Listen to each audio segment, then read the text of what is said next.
আমাদের সংস্কৃতি, আমাদের সংস্কার সর্বদা থাকবে আমাদের সাথে। ভারতের মহান গ্রন্থ আর কাব্যের সম্পূর্ণ সংকলন। সাবস্ক্রাইব করুন তিলক। হে প্রভু, যদি তোমার এই ইচ্ছাই হয় তাহলে তাই হোক, তাহলে তাই হোক, তাহলে তাই হোক।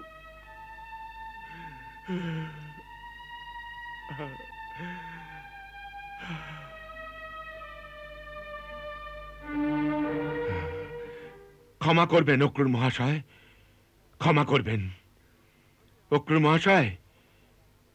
আমি আপনার সমস্যার সমাধান করার পরিবর্তে আমাদের কুলের সমস্যার কথা বলতে শুরু করেছি।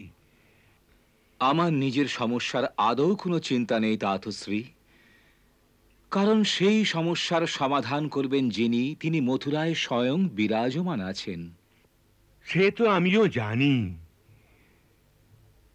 তবুও আপনি সন্ধ্যায় মহারাজের সঙ্গে অবশ্য সাক্ষাৎ করুন।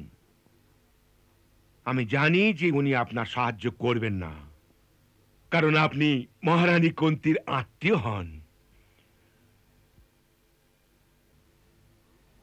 ভগিনী কুন্তি, এই সময় আপনি একমাত্র আমাদের সাহায্য করতে পারেন।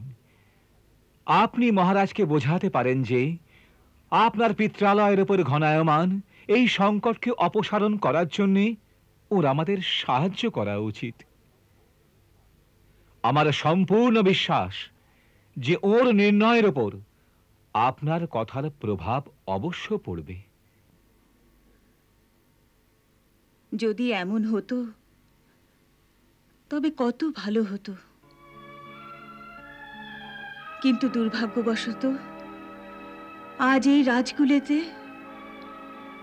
আমার কথার কোনো মূল্য নেই। হস্তিনাপুরে আজ এক পরাধীন বিধবা হয়ে রয়েছি আমি। সত্য বলতে কি অক্রুর ভ্রাতা, আমার তো আপন সন্তানদের জন্য চিন্তা হচ্ছে এখন। এমন মনে হচ্ছে যে আমার সন্তান ওদের চোখের কাঁটা হয়ে দাঁড়িয়েছে। আমার দশা তো সেই হরিণীর মতো যে বাঘেদের মধ্যে বাস করছে।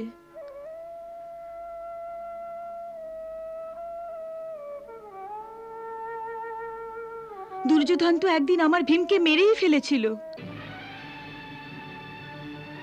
সে ওকে আহারের মধ্যে বিষ মিশিয়ে তাকে যমুনায় ফেলে দেয়।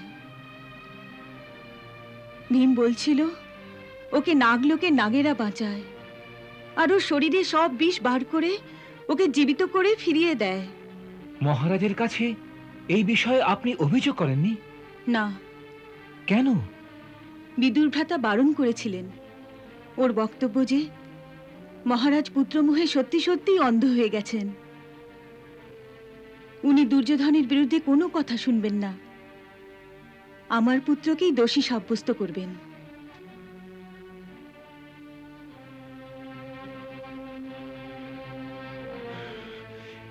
এই সবের অর্থ হলো এই যে এত বড় কুরু বংশে আপনাকে সাহায্য করবে এমন কেউ নেই।